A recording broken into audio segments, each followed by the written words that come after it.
Eu queria pensar com você nessa noite aqui acerca desses desafios que nós temos muito falado esse ano, desafios da vida em que você e eu temos sido postos, né? Muitas situações de vitórias a gente celebra. Você deve ter uma vasta relação de ações divinas na sua vida esse ano, que trouxeram vitória para você, de bênção sobre a sua vida.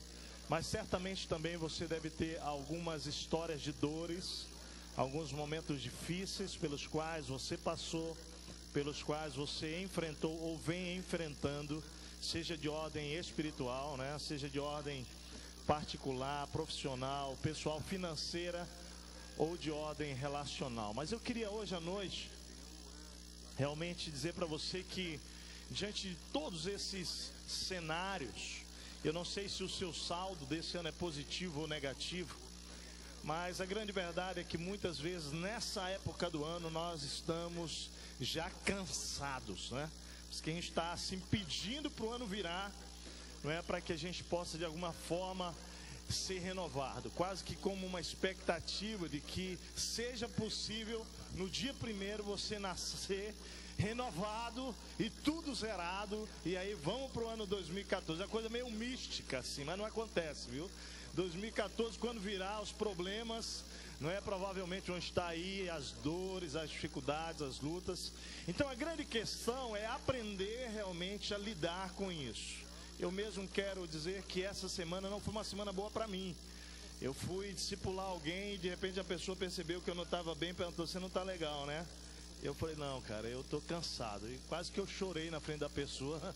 Eu estava bem mal mesmo, não foi uma semana legal para mim, né? A Martinha impôs as mãos sobre mim, orando alguns momentos em casa, pedindo que Deus me renovasse, por conta exatamente dessas situações da vida. E eu quero olhar para isso dizendo: são situações da vida, as quais eu tenho que passar, as quais você está passando. E essa semana então, orando muito sobre isso, há mais ou menos um mês, eu vinha com um pensamento na cabeça e agora eu entendo que era o Espírito, não é? Porque eu ganhei um DVD de uma mensagem e eu particularmente acho que é sempre enriquecedor aprender com pessoas, não é? Nós sempre temos o que aprender, não é, Eduardo? Sempre temos o que crescer, ninguém pode parar, né? E Deus sempre vai usar, desde pessoas muito simples, humildes, a pessoas que estão à sua frente, com experiências de vida, de ministério.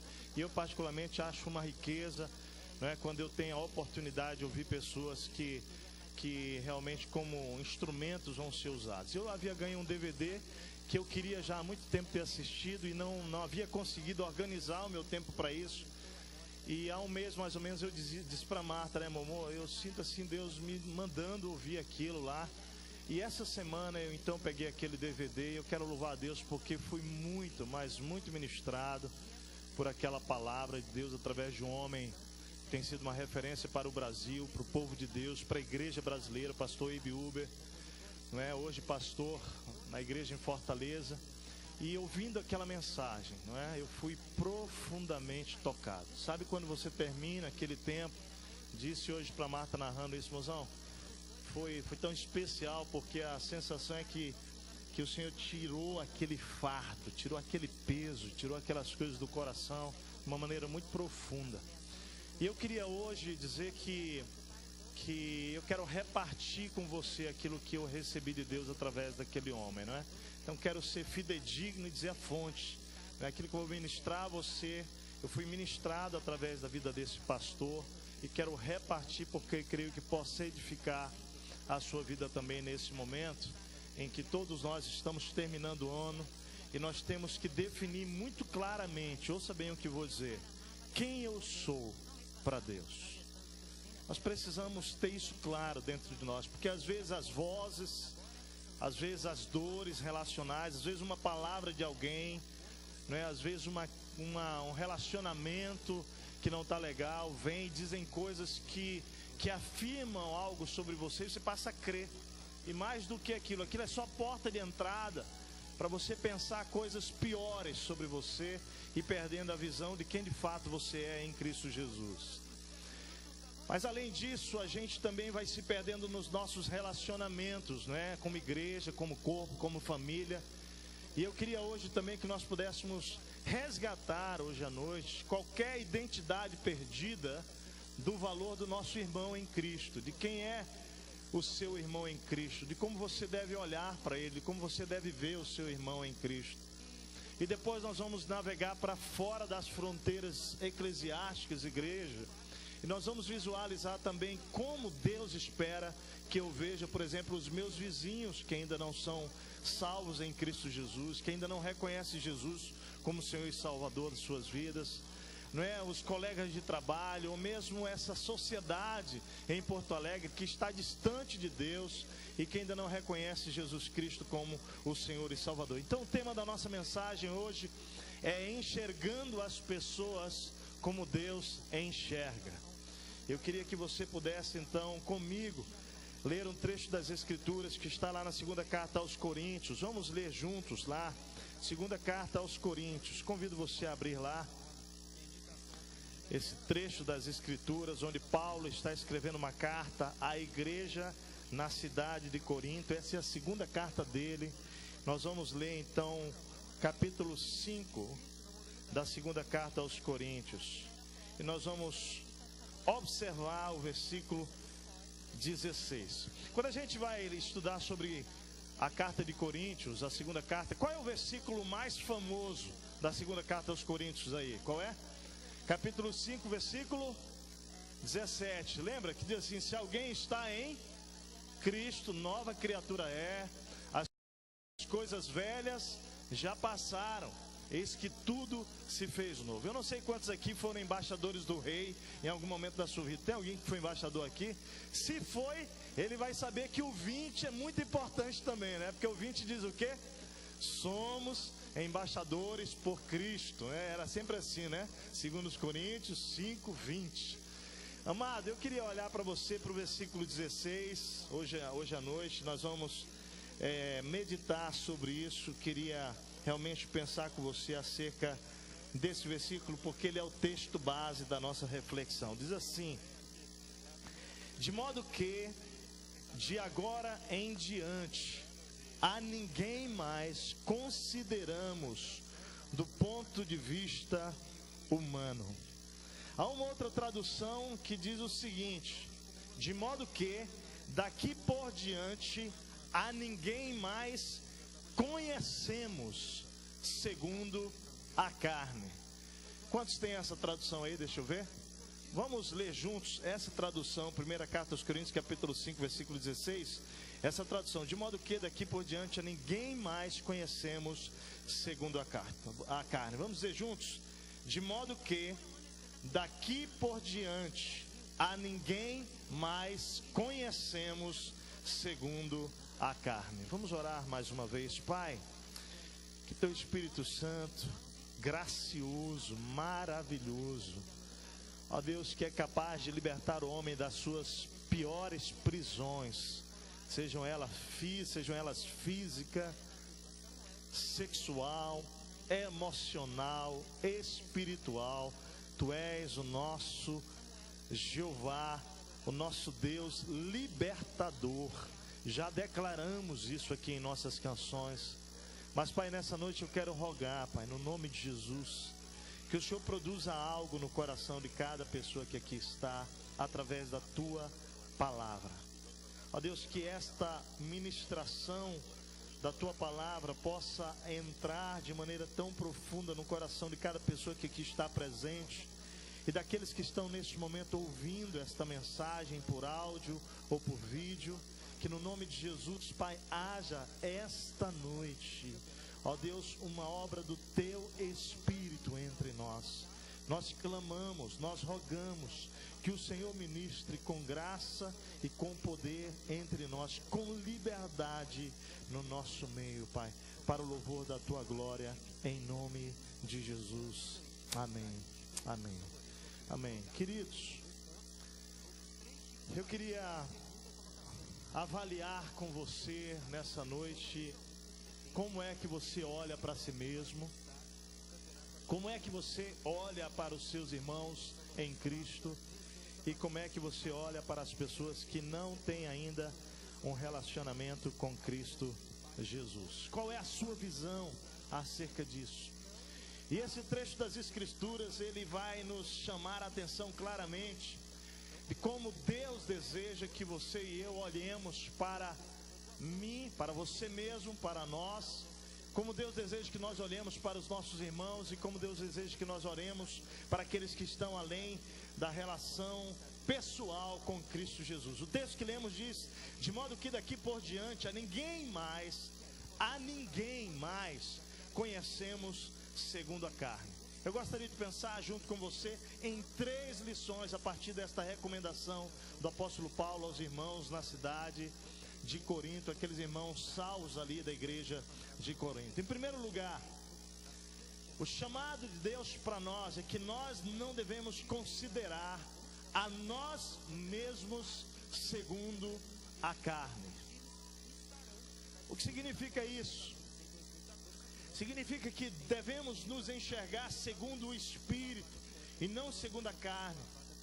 Quando nós nos avaliamos segundo a carne, desanimamos, porque só enxergamos os nossos defeitos e dessa forma nos sentimos os piores e acabamos acreditando na mentira ou nas mentiras de Satanás a nosso respeito. A verdade é que Satanás, ele é expert em dizer para você quem você não é.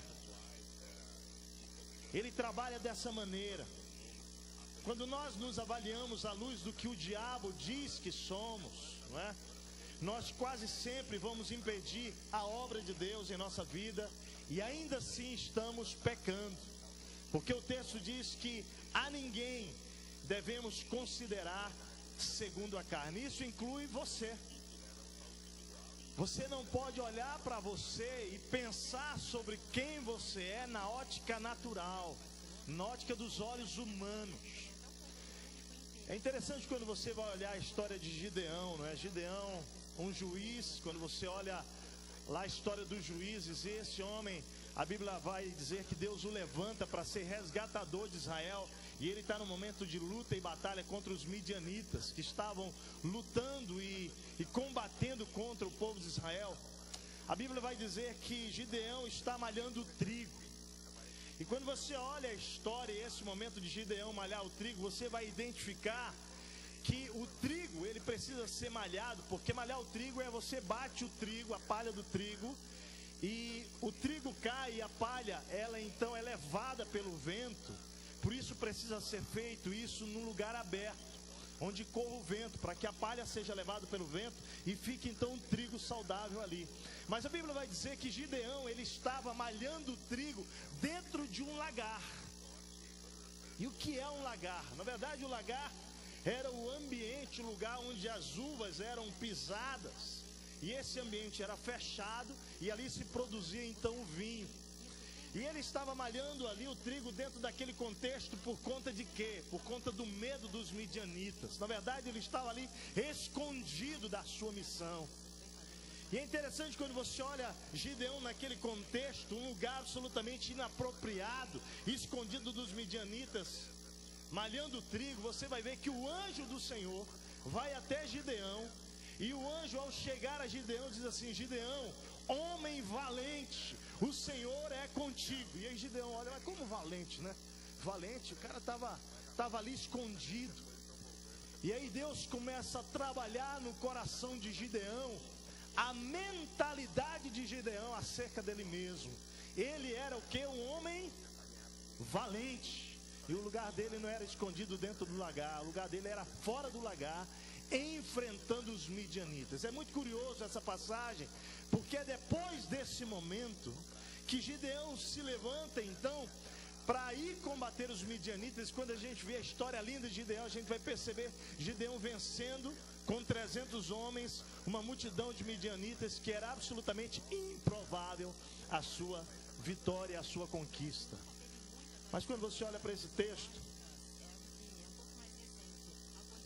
você vai ver que diante daquela teofania, não é? E teofania é o termo usado para para expressar essas situações na Bíblia, onde o anjo aparece, mas na verdade se crê que provavelmente foi ali Deus encarnado em homem. Isso é teofania, não é? Chegando ali e falando diretamente com Gideão: Gideão, você é homem valente, não tenha medo, porque o Senhor é contigo. O que Deus está fazendo ali com Gideão, todo inseguro, é mudando a perspectiva dele acerca de quem ele era. Ele era um homem valente. Ele era, assim era que Deus o via. E aí Gideão está ali, inseguro. A minha pergunta para você é: quem estava certo, Gideão ou o anjo? Quem será que estava certo? Absolutamente. O Senhor estava ali trabalhando a mente de Gideão. Estava mudando a visão que ele tinha sobre ele mesmo. Gideão está ali escondido, olhando para si, para as circunstâncias segundo a carne, de forma desacreditada. E mesmo assim o anjo o chama de valente. Quantos de nós estamos olhando a circunstância e a vida assim? Quantos de nós, Gideão precisou da visita de Deus para mudar a sua própria ótica? O que estava acontecendo com Gideão era que a sua autoimagem estava distorcida. E só depois desta afirmação acerca da sua imagem em Deus, ele conseguiu lutar e vencer os midianitas. Amados, muitos de nós fazemos muitas coisas lindas para Deus, incrível, mas em uma hora ou outra, parece que nós entramos no nosso lagar e começamos a bater o trigo com medo, inseguros, nos sentindo os piores, tímidos, cheios de medo da vida e dos desafios, ouvindo a voz destruidora de Satanás dizendo que você é um inútil, você é um incapaz, de que você é um nada. Eu quero dizer para você que o diabo, ele é o pai da mentira. Ele é o pai da mentira, e é assim que ele trabalha. Basta uma semente para ele lançar lá no seu coração uma inverdade sobre quem você é, e logo a gente se perde nesse processo. E aí nós começamos a entrar dentro das nossas cavernas ou dos nossos lagares. Quantos de nós estamos chegando ao final desse ano desse jeito, como Gideão no lagar? Já vencemos tantos desafios, mas de repente, no final desse ano, a gente vai chegando como Gideão no lagar, desanimados. Esse ano a gente ouviu muita história bonita do que Deus fez dentro das células. Quinta-feira a gente teve um encerramento tão gostoso das nossas células aqui, foi um tempo precioso, muito especial. Mas quanta gente está chegando no final desse ano como líder de célula desanimado, desacreditado de si mesmo, de que é incapaz de liderar, de incapaz de pastorear, talvez no seu discipulado desanimado. Eu quero dizer para você, querido, que a palavra de ordem para você hoje é que você é homem e mulher valente e que o Senhor é contigo. Não dá ouvido à voz do diabo. Quando você dá ouvido à voz do diabo, o diabo vai parando você. Ele vai conseguindo paralisar você e tirar você daquilo que Deus quer realizar através da sua vida. É quase sempre uma artimanha diabólica para tirar você do foco daquilo que Deus quer fazer através de você. Mas a palavra de Deus diz hoje para nós: a ninguém mais devemos considerar segundo a carne, e isso inclui você. Ou seja, nós não devemos nos avaliar segundo a ótica natural, segundo a ótica da carne. Você pode declarar isso aí no seu coração? Eu sou homem valente de Deus e o Senhor é comigo. Você pode dizer isso? Você pode dizer, você crê nisso? Em primeiro lugar, você crê nisso? Você pode declarar essa verdade sobre você? Que você é mulher valente. Não é que você não vai desistir no meio da batalha, não, porque o Senhor é contigo. E não importa se a sua batalha ela é de ordem absolutamente pessoal, profissional, familiar, se é seu filho a sua batalha, se é o seu marido, sua esposa, mas a palavra de Deus para você hoje é que você precisa olhar para você como Deus olha para você. e não como a circunstância aponta que você é. Mas independente, querido, de que você veja assim ou não, eu preciso dizer uma coisa para você hoje à noite. Nem toda, ouça bem, nem toda realidade espiritual se materializou nessa realidade física ainda. Mas independente de ela ainda não ser uma realidade materializada, ela é uma realidade que você se apropria dela pela fé. Ou seja, talvez você olhe para você e de fato ainda não seja esse homem, esse líder espiritual na sua família, esse jovem cheio do Espírito Santo, essa mulher de Deus, essa mulher virtuosa, não é? Essa mulher espiritual, valente, guerreira, vencedora, que vence os seus gigantes sem vacilar, titubear. Mas creia, querido, é assim que as Escrituras se referem sobre você e que você deve receber pela fé, não por uma palavra de afirmação, não, querido, mas pela declaração bíblica. Ninguém consideramos segundo a carne. Por exemplo, traduzindo isso para uma coisa simples, você crê que Deus está aqui nesse lugar essa noite? Você crê nisso? Isso é uma realidade espiritual ou não é? É uma realidade espiritual. Agora a minha pergunta é: você está vendo Deus aqui ou não? Mas não é porque você não está vendo Deus que Deus não esteja aqui nesse lugar, ou porque você nem acredite que Deus esteja aqui, que Ele não está. Ele está aqui. Isso é uma realidade espiritual, porque a Bíblia declara que onde 2 ou 3 estiverem reunidos no nome dEle, ali Ele estará. E por isso é uma realidade espiritual. Então, amados, quando você vai para Joel, por exemplo, capítulo 3, versículo 10, você vai encontrar um outro exemplo disso. Porque lá em Joel 3:10, e esse texto é uma passagem profética sobre a igreja, ele fala assim, olha só, falando sobre a igreja: diga ao fraco, eu sou forte. Deixa eu dizer uma coisa para você. Isso é uma palavra profética sobre a igreja.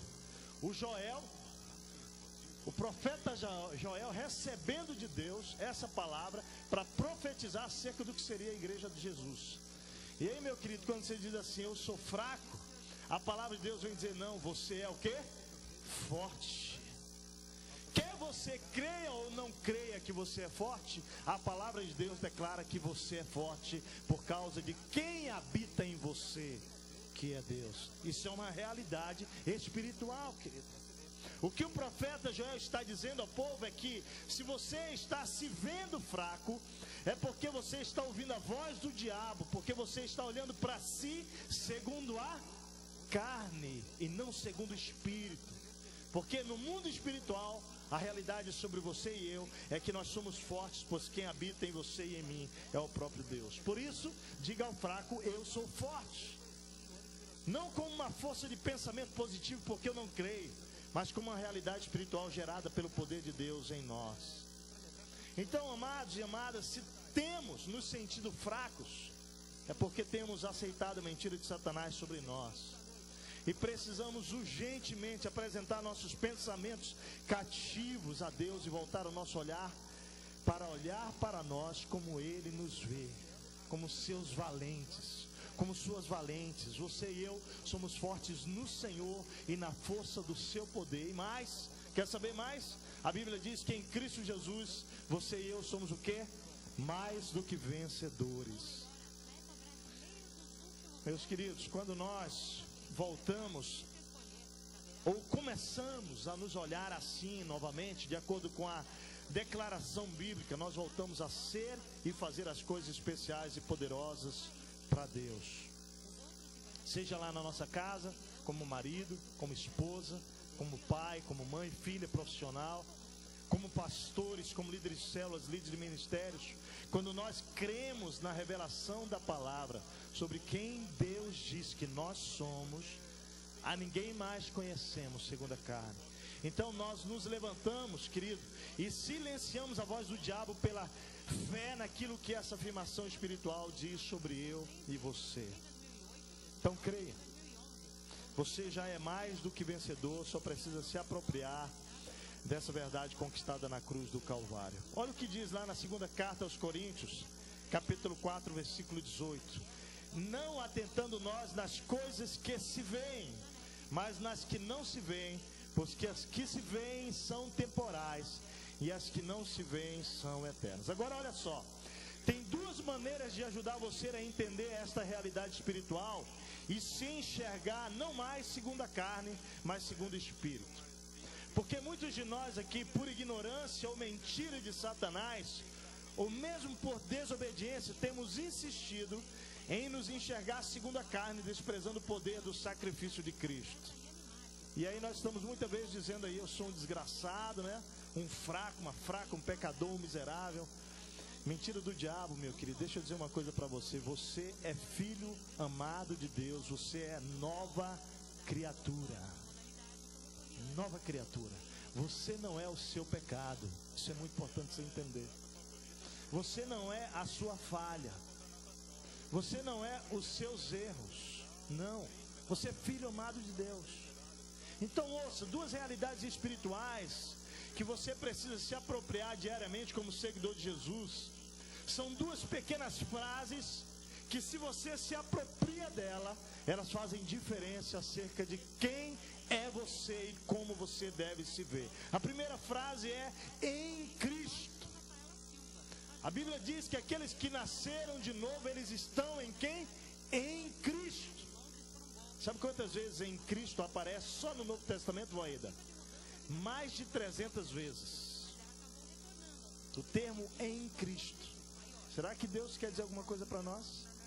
Será que Ele quer afirmar alguma coisa sobre a sua identidade? A outra afirmação espiritual que nós precisamos nos apropriar, sabe qual é? Cristo em mim. Cristo em mim. Agora eu vou ajudar você a entender o que significa estar em Cristo. Eu queria que você imaginasse isso aqui, ó. Eu tenho uma Bíblia aqui na mão. Eu tenho um papel, ok? Eu queria que você imaginasse essa Bíblia sendo Cristo e esse papel sendo você, ok? Porque a Bíblia diz que você está em Cristo. Você é o papel. Agora, nesse exato momento em que eu coloco o papel dentro dessa Bíblia, que é Cristo, agora o papel está em Cristo. Você está em Cristo, certo ou não? Você está escondido em Cristo, é o que a Bíblia diz. Que nós estamos escondidos em Cristo Jesus. Agora imagina que essa Bíblia, ela seja crucificada. Vamos imaginar. O papel foi crucificado com ela ou não? Foi crucificado com ela. Por isso o texto que lemos agora há pouco aqui, quando o Ranulfo leu, foi que nós fomos crucificados em Cristo Jesus. Agora a Bíblia diz também o quê? Que nós ressuscitamos em Cristo Jesus. Com Cristo Jesus, certo ou não? Então imagina essa Bíblia ressuscitando, hipoteticamente. O papel ressuscita com ela ou não? O papel ressuscita com ela, porque o papel está escondido em Cristo. Assim somos nós, amado. Nós fomos ressuscitados em Cristo Jesus. Agora olha que texto lindo lá, Efésios capítulo 2, o que diz? Olha comigo. Capítulo 4, ou melhor, Efésios 2, capítulo 4, versículo 6. Esse texto ele começa no versículo 1, dizendo o seguinte: porque antes de Cristo, quando vocês não estavam em Cristo, ok? O capítulo 2, versículo 1 diz assim: vocês estavam mortos nos vossos pecados e delitos, andando segundo o curso deste mundo, segundo o espírito que opera nos filhos da desobediência, Satanás e os anjos e os demônios. Ele diz: andando segundo os desejos da sua carne e dos seus pensamentos. Ele vai falar toda essa introdução e depois ele vai dizer o seguinte, olha comigo, versículo 4 a 6. Todavia, Deus, que é rico em misericórdia, pelo grande amor com que nos amou, Ele deu-nos vida com Cristo,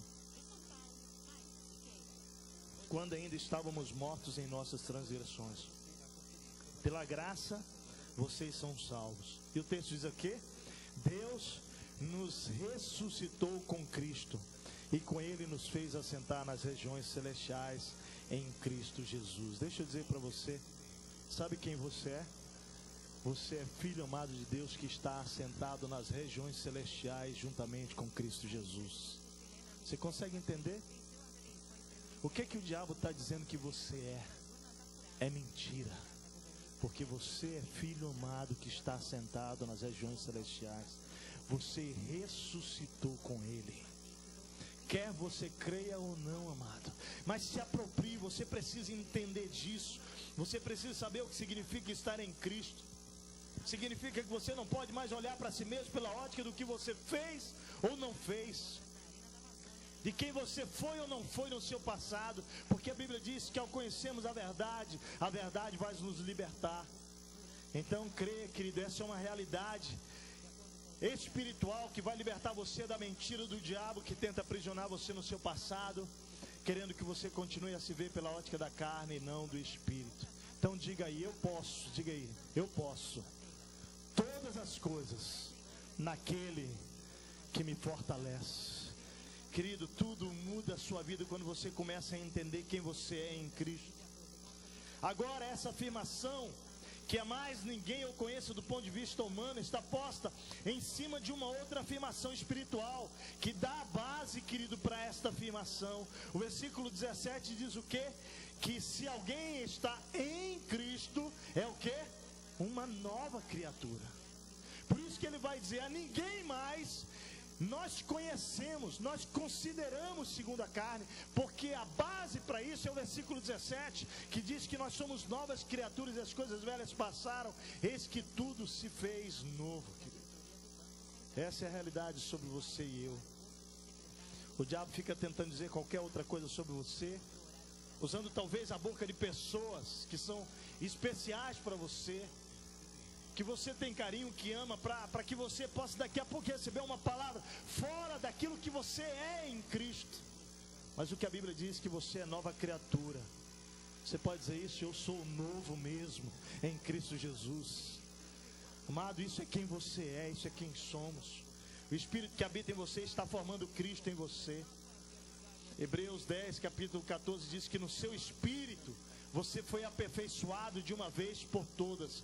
Olha só, Ele nos aperfeiçoou de uma vez por todas, para sempre, pelo sacrifício de Cristo Jesus.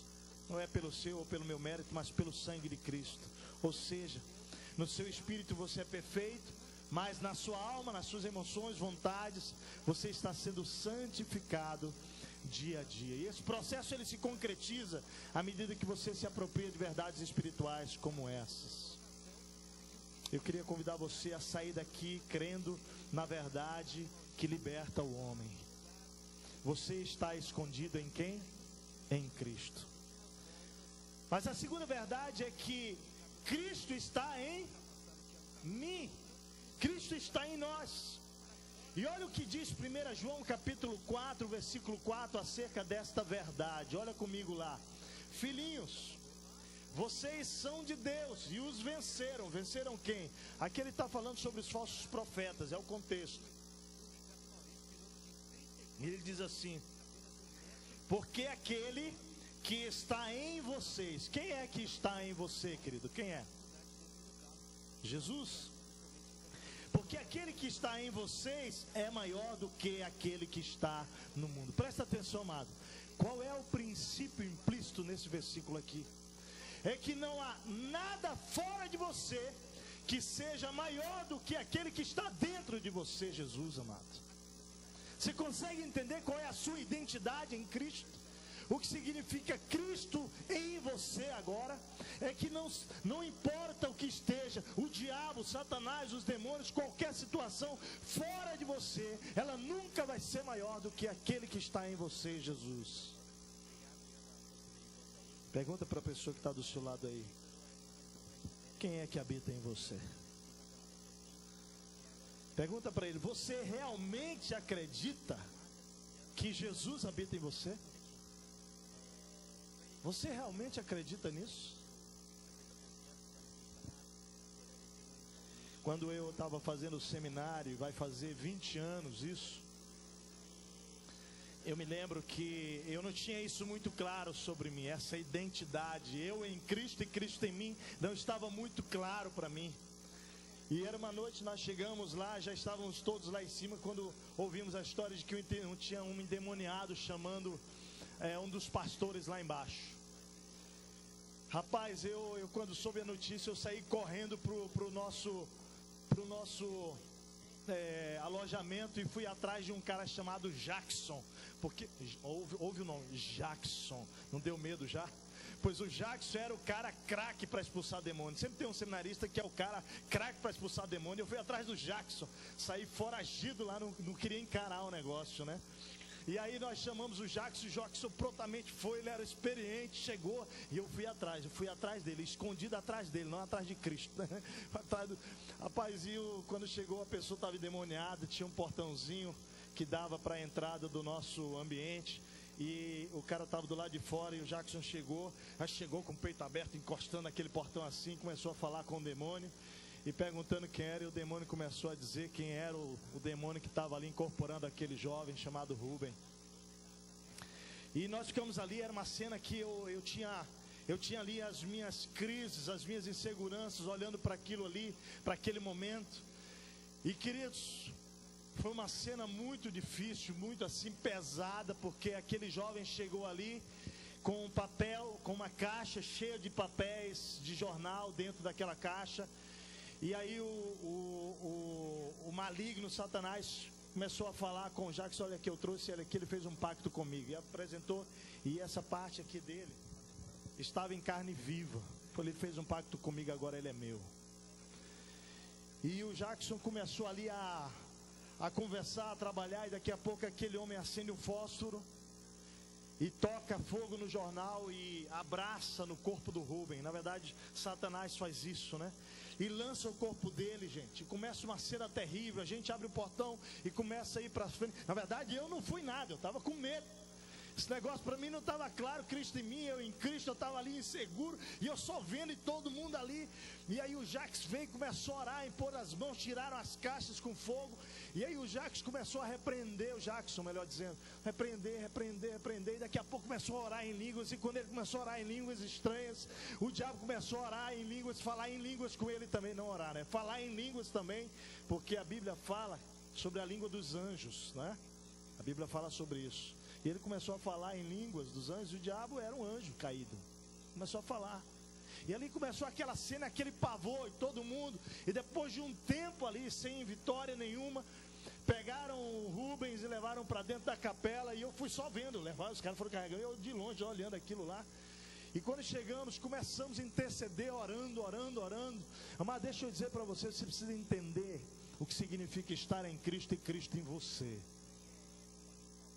Naquele cenário, a guerra começou 11h30 da noite, e até às 6 horas da manhã foi travada uma batalha sem vitória. E por alguns momentos naquela noite ali, naquela madrugada, eu em crise orando, dizendo: Senhor, faz alguma coisa, faz. O Espírito fala: não, você vai lá. E eu comecei ali com muito temor no meu coração, orar, clamar a Deus por um milagre, para a libertação daquele jovem. Mas não acontecia nada, e eu clamando, mas orando de longe, realmente de longe. E quando chegou no meio da madrugada, o Espírito começou a dizer: eu quero usar a sua vida para isso. E eu comecei a dizer: Deus, mas eu não, pai, eu não, que negócio é esse de eu? E gente, foi uma guerra espiritual tremenda. Quando chegou já quase 6 horas da manhã, eu estava sentado longe. Eu me lembro que eu estava distante, olhando, sentado, com as mãos na cabeça, todo mundo muito cansado ali, todo mundo muito desesperado naquela madrugada.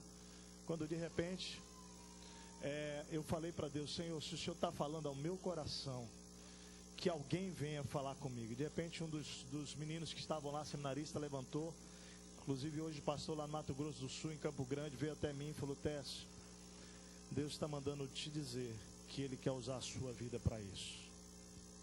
Eu lembro que eu olhei de longe e falei: Deus, mas deixa eu dizer uma coisa, ali eu não podia mais parar. Eu levantei, fui tomado por uma coragem, por uma autoridade espiritual, e fui. E foi algo tão extraordinário, porque quando impus as mãos sobre aquele endemoniado, e eu não gritei, eu não fiz nenhum alarde, eu impus as mãos sobre aquele endemoniado, sobre aquele homem jovem que estava possesso, e comecei a orar repreendendo o nome de Jesus. E era uma legião. E começou a sair. aqueles gritos mais apavorantes que você imaginar saindo, um por um foi saindo, um por um foi saindo. Nós começamos a ter a vitória, e quando terminou aquele momento, nós começamos a ler. Isso é uma coisa importante. A libertação espiritual em caso de possessão demoníaca não é o tirar, não é expulsar o demônio da pessoa, não é isso. Porque a Bíblia diz que se o demônio sair e não entrar Cristo, voltam 7 vezes mais. Então é uma libertação quando a pessoa, ela convida Cristo a entrar na vida dela. Aí aconteceu a libertação verdadeira. Fora disso ainda não aconteceu. E quando terminou, nós falamos, convidamos o Rubem para conhecer e entregar sua vida a Cristo, e não aconteceu. O Rubem não entregou. Nós saímos frustrados daquele dia. Passou uma semana, e aí eu estava chegando de um culto tarde da noite, entrando naquele portãozinho, e ele estava sentado na beira do portão. E quando eu cheguei, eu olhei, me arrepiei todo, era o Rubem. E eu falei, Rubem, sentei do lado dele. Quando eu fui conversar com ele, ele soltou um bafo de cigarro para mim. Eu falei, quem é você? Quem é que está aqui? E ele fez assim, no meu rosto. Eu fui tomado naquele momento realmente assim por um tremendo desafio espiritual. Deus, eu entendi o que estava acontecendo. Satanás tinha trazido o Rubem de novo ali para escarnecer, e nós vivemos uma grande experiência linda naquela noite, porque o Rubem, ele falou, eu trouxe o Rubem aqui para dizer que hoje eu vou acabar com a vida dele lá de cima do viaduto do Capanema, lá em Curitiba, né? Eu disse, você não vai fazer isso não. Eu falei, eu vou, você não vai fazer isso. Em nome de Jesus você não vai. Queridos, tem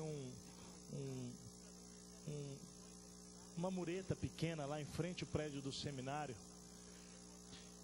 O diabo então levou o Rubem até aquela mureta e diz, então eu vou fazer isso na sua frente. Amado, eu estendi as minhas mãos na direção do Rubem e comecei a repreender Satanás no nome de Jesus.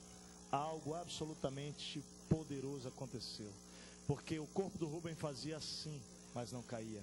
Fazia assim, mas não caía. O diabo empurrava e ele não caía. Era como se tivesse uma parede, de repente ele caiu para trás, sem força. Então chegaram os rapazes ali, começamos a orar, ele ainda estava possesso. Daqui a pouco a vizinha começa a chamar a polícia chega para fazer alguma coisa. Quando a polícia chegou, eu falei, tudo bem, fica à vontade. Foram embora, saíram correndo, apavorados, ninguém teve coragem de tocar, né? E aí nós ficamos ali aquela noite, mais um tempo, e para a glória de Deus, o Rubem foi liberto naquela noite ali. Deixa eu dizer uma coisa para você. Por que eu estou dizendo isso para você? Eu estou contando porque a Bíblia diz que maior é o que está em nós do que o que está no mundo. Contar essa história para quê? Só para que você entenda que isso não tem a ver comigo. O que Deus queria fazer naquela madrugada, particularmente comigo, era construir em mim essa realidade espiritual que eu precisava entender, de que quem estava em mim era maior do que quem estava no mundo, quem estava fora de mim, do que Satanás. E eu precisava consolidar isso na minha vida como um homem de Deus, como um pastor que Deus queria trabalhar. Então, amado, essa é a realidade espiritual implícita nesse texto. Jesus habita em você e em mim, e nada fora de nós é maior do que esse poder que habita em você. Você crê nisso? Você tem se apropriado nisso e disso para enfrentar realmente Satanás diante do que você está passando, amado? Então você precisa hoje dizer, Senhor, eu não me vejo mais hoje. Diga isso. A partir de hoje eu não me vejo mais, Senhor, segundo a carne, mas segundo o Espírito. Você precisa saber quem você é em Cristo, e Cristo em você, o que torna você. Em segundo lugar, essa declaração, a ninguém mais consideramos segundo a carne, deve nos levar a não considerar os nossos irmãos em Cristo segundo a carne, a não conhecer, olhar para os nossos irmãos em Cristo segundo a carne. Quantos de nós, por desconhecer esse versículo, mesmo por desobediência e a essa orientação da palavra, ficamos olhando para o nosso irmão, nossa irmã em Cristo segundo a carne? Quantos de nós estamos ainda avaliando os nossos irmãos pelos defeitos, querido, pelas falhas deles, pelos erros deles. Esse é o olhar da carne. Essa é a perspectiva do homem natural. Mas Deus não olha pelos defeitos, não. Deus vai construindo, não é, no nosso coração a imagem certa a respeito do nosso irmão. Isso precisa acontecer. Porque senão, querido, nós vamos criando um certo ranço, né, com fulano de tal. E quando eu estava escrevendo isso, eu escrevi ranço, né? E aí apareceu ranho e não ranço. Eu falei, criando ranho também com o irmão, né? Cria ranço, cria ranho, cria tudo que é coisa com o irmão. Quando a gente olha na ótica humana. Mas o que o texto está dizendo, cara, não olha para ninguém segundo a carne. E aí, meu querido, deixa eu dizer uma coisa para você. Se você não mudar o seu olhar acerca do seu irmão, não olhando para ele segundo a carne, mas segundo o Espírito, você corre um sério risco de se tornar uma pessoa cínica. E você não é cínica. Uma pessoa crítica, e você não é crítica. Não é assim que Deus vê você. Começar a construir uma síndrome de Elias, né, da caverna. Você lembra lá ele, quando ele então entra na caverna e começa a dizer, Deus, só eu escapei, só eu, porque os outros profetas tudo fugiram com medo. E não era verdade, 70 mil deles tinham sido salvos também. E ele estava ali achando que ele era o cara, ele era o espiritual, né? Ele era, porque ele estava olhando na perspectiva da carne dele, e não na perspectiva espiritual. E o incrível é que as pessoas que insistem em desobedecer essa orientação bíblica, que insistem em olhar para os seus irmãos em Cristo, segundo a carne, elas estão sempre sendo críticas com alguém, sempre sendo crítica com o irmão, vendo o defeito do irmão, ou do pastor, ou crítico com os líderes, ou crítico com a igreja de Jesus, sempre falando de uma forma meio que depreciativa da igreja de Cristo Jesus. Isso porque está desobedecendo a palavra que diz, a ninguém consideramos segundo a carne. Amados, estamos sendo encorajados pelo Espírito Santo hoje a ter os olhos de Jesus e olhar para os nossos irmãos na ótica espiritual. Ver como Jesus vê, enxergar não com a ótica natural, mas pela realidade espiritual. Você, às vezes dentro da igreja de Jesus, eu não sei se você já se deparou com isso, né? Às vezes dentro do pequeno grupo, tem pessoas que ainda não mudaram essa ótica, o seu olhar não mudou, e é incrível, sempre que você senta com ela para conversar, sempre o que vem é uma crítica sobre alguém. Eu queria que você tivesse compaixão desse irmão e dessa irmã, e olhasse para ela com um olhar espiritual, tá bom? Mas ajuda essa irmã, é porque ela ainda não entendeu que na vida cristã, a perspectiva com que nós nos olhamos aqui uns com os outros, uns para com os outros, é a mesma perspectiva que Deus vê você. Eu fico pensando que alguém que só fica vendo os defeitos dos outros é doente espiritualmente. Olha o que diz em Mateus 6:22. Você vai perceber que não sou eu que estou dizendo dessa enfermidade. A Bíblia diz isso. Os nossos olhos são a janela do nosso corpo. Interessante, né? Se os seus olhos forem bons, o que diz o texto? Todo o seu corpo será saudável. Você será generoso. Você será cheio de luz. Mas se os seus olhos forem críticos, maus, o texto diz o quê? Se os seus olhos estão cheios de trevas, todo o nosso corpo ficará doente, cheio de trevas. Alguém que fica vendo os defeitos dos outros, adoece, é o que o texto está dizendo. E aí, querido, deixa eu dizer, começa a ver defeito em tudo quanto é lugar, e em todo mundo. Fique imaginando que uma pessoa assim, quando chegar no céu, se chegar, né? Ela vai ver defeito até em Jesus. É sério. Mas a palavra de ordem hoje qual é? A ninguém vemos ou consideramos segundo a carne.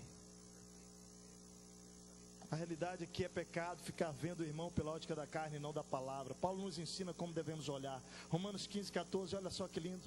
Meus irmãos, eu mesmo estou convencido de que vocês estão cheios. Cheios de quê, amados?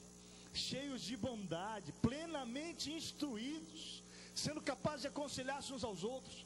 É assim que eu olho para vocês, meus amados.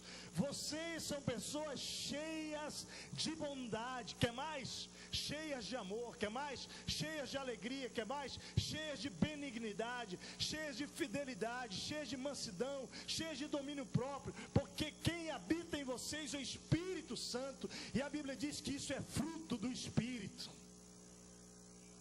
Você pode olhar para o seu irmão assim? É assim que a gente tem que olhar. Paulo aqui está olhando o poder de Deus na vida dos seus irmãos, enchendo-os de bondade e conhecimento. Olha o que diz em 1 João 1,7: se andarmos na luz como Ele, Jesus, na luz está, temos comunhão uns com os outros, o sangue de Jesus nos purifica de todo pecado. O verbo purificar aqui é no tempo aoristo, tempo contínuo.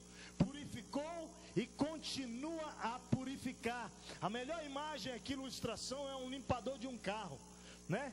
Imagina a chuva caindo ali, limpou, pecou, limpou, pecou, limpou, o tempo inteiro não para de purificar, porque essa é a obra de Jesus na sua e na minha vida, querido. Coisa linda, que tremendo pensar assim. Ele diz que se você estiver na luz, você vai ser purificado desta inclinação carnal e vai encontrar em Cristo o amor e o poder para ter comunhão com o seu irmão. Terceiro e último lugar. O texto diz: a ninguém devemos ver segundo a carne, considerar segundo a carne. Então nós não devemos considerar a nós mesmos, não é? Ver a nós mesmos segundo a carne. Nós não devemos ver os nossos irmãos segundo a carne, mas nós também não devemos ver as pessoas que ainda não se converteram a Cristo segundo a carne. Aí você diz: mas Técio, os que estão em Cristo tudo bem, ver segundo o Espírito essas pessoas é certo, mas ver quem não está em Cristo ainda, segundo o Espírito e não segundo a carne, não dá. Então eu quero ler com você versículos 18 e 19 do texto. Olha comigo, vamos olhar mais esses dois versículos dentro do contexto. Tudo isso provém de Deus. Tudo isso o quê? O que diz o versículo 17? Que nós somos novas criaturas. Tudo isso provém de Deus, que nos reconciliou consigo mesmo por meio de Cristo e nos deu o ministério da reconciliação. Ou seja, que Deus em Cristo, presta atenção agora, Deus em Cristo Jesus, ou seja, no sacrifício de Cristo, Ele estava reconciliando consigo quem, amados? Quem? O mundo. Aí não diz os que creram, está dizendo que Ele reconciliou consigo o mundo. E mais, observa o detalhe: não levando em conta os pecados dos homens, e nos confiou a mensagem da reconciliação. A Bíblia diz, querido, que quando Cristo morreu por mim e por você, Ele não estava cobrando de nós as nossas transgressões. Por isso é graça a salvação. Ou seja, e aí eu queria pedir uma coisa para você: não conclua antes de eu falar tudo que eu tenho que falar, tá? Olha para mim segundo o Espírito e não segundo a carne. Me ouça segundo o Espírito. Você sabia que ninguém vai para o inferno porque adulterou?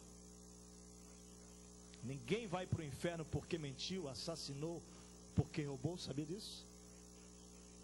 Pastor, que heresia. Por isso eu digo, não faz juízo ainda. Você sabia que seria injusto Deus jogar as pessoas no inferno por causa disso? Sabe por quê? Porque quando Jesus morreu naquela cruz, Deus pegou os pecados da humanidade e colocou em Jesus. Então seria incoerente castigar o mesmo pecado duas vezes. Todos os pecados, ouça bem, desde Adão até o último ser humano que ainda vai existir, vai pecar, já foram castigados em Jesus. A Bíblia fala sobre isso. Olha o texto: tudo isso provém de Deus, que nos reconciliou consigo mesmo por meio de Cristo e nos deu o ministério da reconciliação. Ou seja, que Deus em Cristo estava reconciliando consigo o mundo, não levando em conta os pecados dos homens, e nos confiou a mensagem da reconciliação.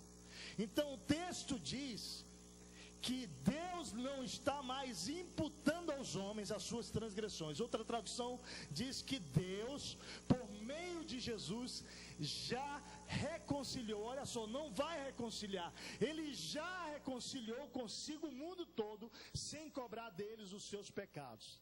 Aí você deve estar agora dizendo o seguinte: Técio, você está dizendo então que todo mundo está salvo e pode fazer o que bem quiser? A resposta é não, eu não estou dizendo isso. Martinho, minha carteira está por aí? Xene, tu está com tua carteira aí?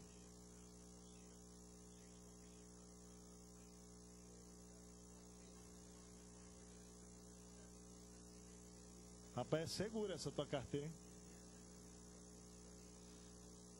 Eu não estou dizendo isso. Então preste atenção, eu vou explicar de uma maneira bem simples.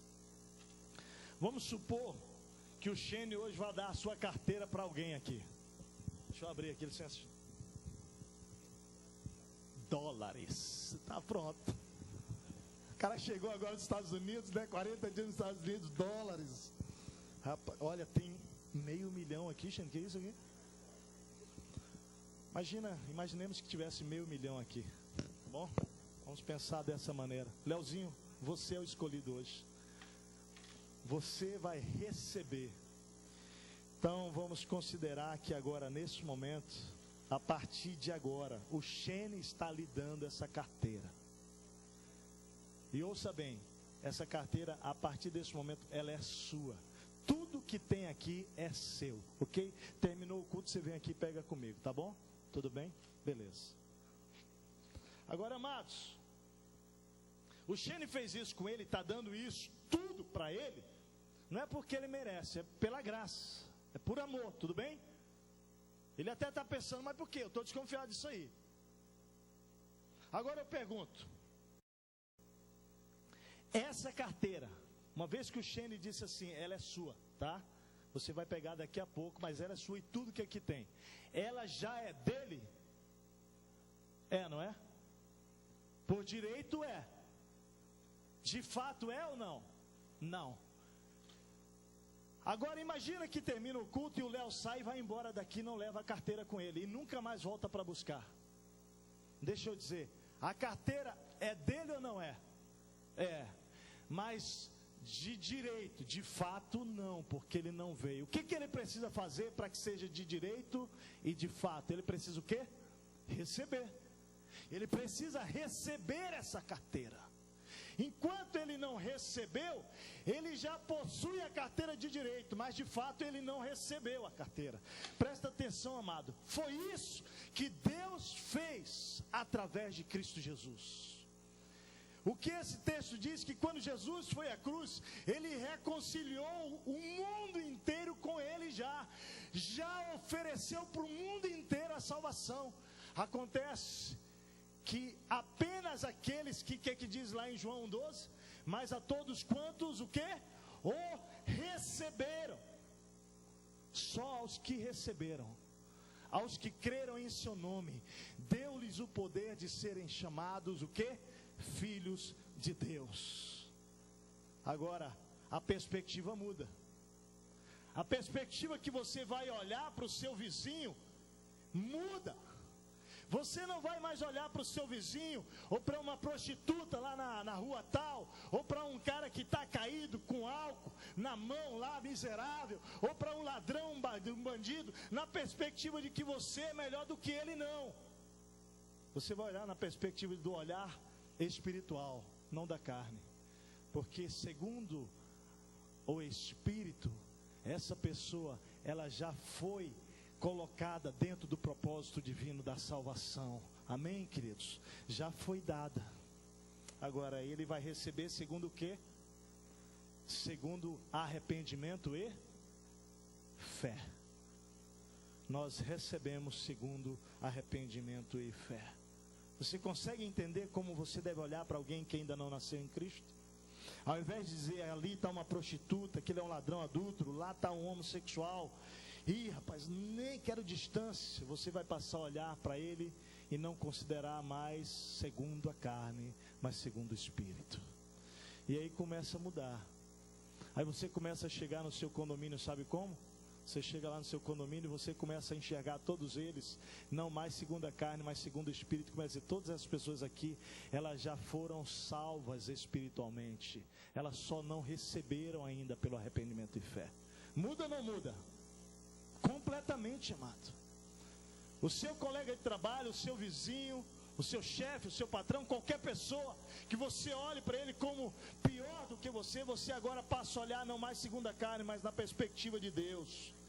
E tem mais, o texto diz que Deus, depois que nos reconciliou com Ele, Ele nos entregou o ministério de quê?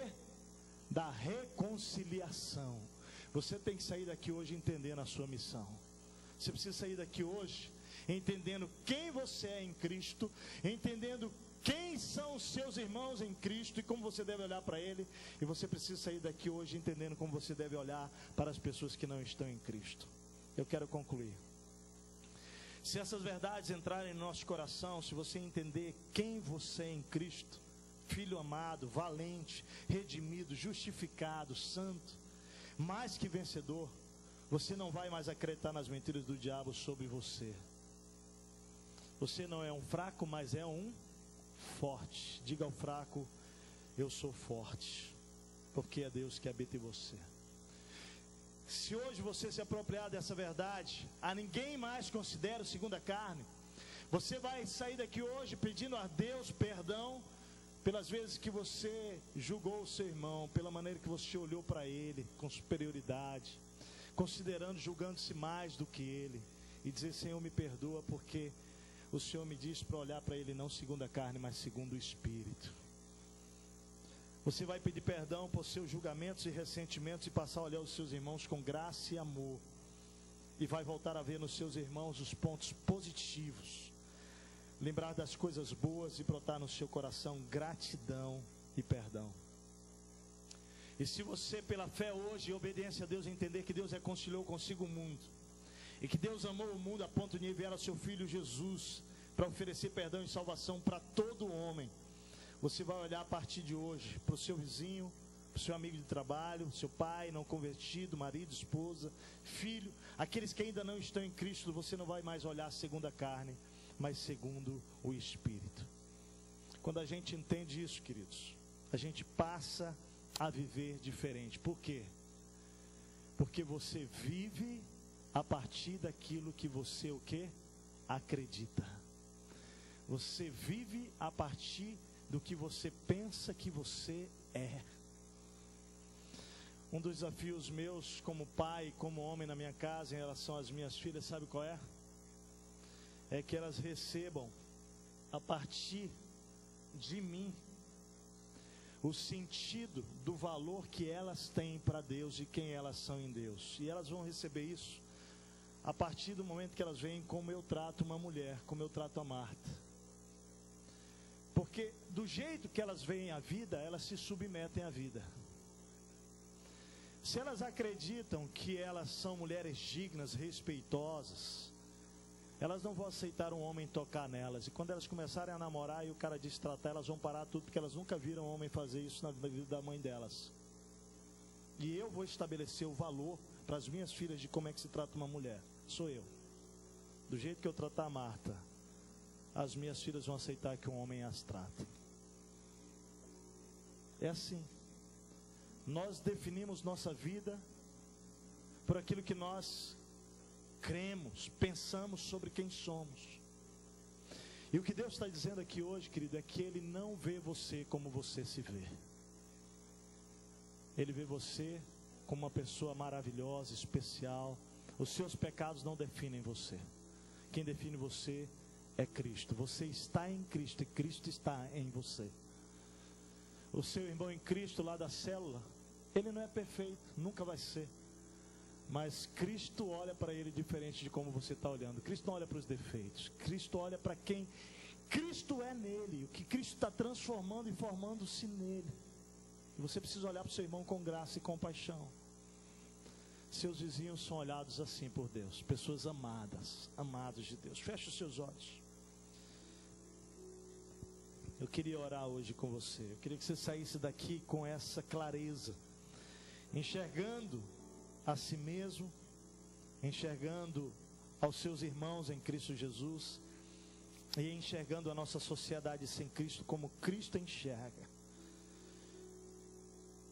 Eu creio que se olharmos assim para as pessoas, ao invés de pensar que Deus está com raiva delas, pensar que Deus os amou da mesma forma que Deus me amou, se nós colocarmos isso no nosso coração, entendermos isso, nós vamos ser mensageiros das boas notícias, nós vamos ser mensageiros da reconciliação do homem com Deus através de Cristo Jesus. Eu queria convidar você, querido, a imaginar, a partir de hoje, olhar para as pessoas com esses olhos, olhar para as pessoas com esse amor, com esse carinho. Tudo vai começar a mudar na sua e na minha vida. Eu queria que você fechasse os seus olhos. Eu quero te conduzir a uma imagem agora.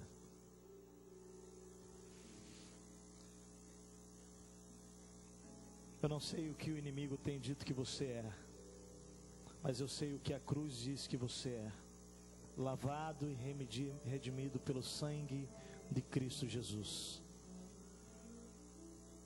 Eu queria nesse momento, querido, que você fosse com tudo que você pensa sobre você para a cruz, e pudesse ver agora o sangue de Cristo Jesus sendo derramado e lavando os seus pecados, purificando você, perdoando você, e você recebendo essa identidade de filho amado.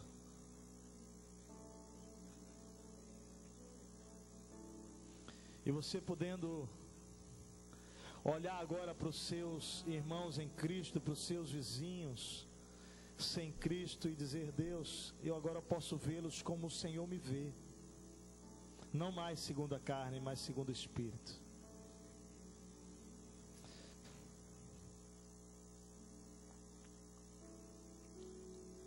Sabe, amados,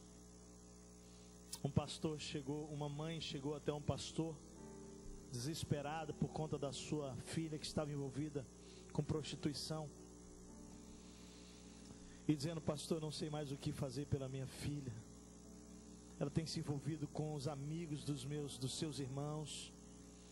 O pai delas está envergonhado porque ela se envolveu com um homem no ambiente de trabalho do pai. Uma história real, querido, isso. E a mãe, naquele desespero, conversando com o pastor, dizendo para o pastor: pastor, minha filha se tornou uma mulher vadia, uma prostituta. O pastor dizendo para ela: você precisa continuar orando pela sua filha. Diz: pastor, mas eu tenho orado dia e noite, nada muda. E o pastor fez uma pergunta para aquela mãe: mas como você tem orado pela sua filha? E a pergunta do pastor para a mãe foi: como você vê a sua filha quando você ora? E a mãe imediatamente respondeu: eu vejo como uma prostituta, porque é o que ela é.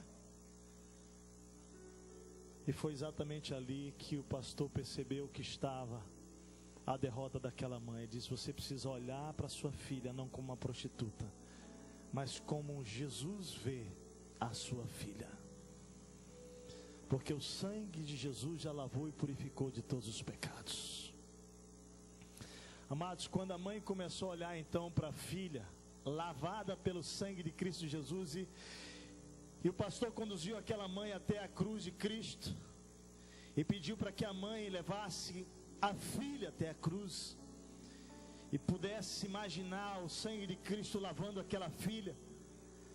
A história conta que aquela mãe começou a visualizar a filha lavada, limpa, não mais como uma prostituta, mas como de fato ela era vista por Deus, uma menina digna, uma menina de valor. E a mãe começou a orar, profetizando sobre a sua filha, nessa perspectiva do olhar. E depois de certo tempo, aquela menina voltou-se para Deus, entendendo o valor que ela tinha, e foi restaurada.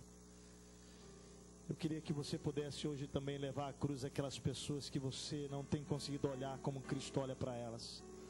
Talvez seja o seu marido, talvez seja seu filho, sua filha, o seu chefe, alguém, o seu vizinho, alguém, um líder seu, um pastor. você pudesse levar essa pessoa até a cruz e vê-la Cristo lavando com o seu sangue, purificando, dando dignidade, porque é assim que Cristo vê cada um de nós, queridos. Pai, estamos na Tua presença, Senhor.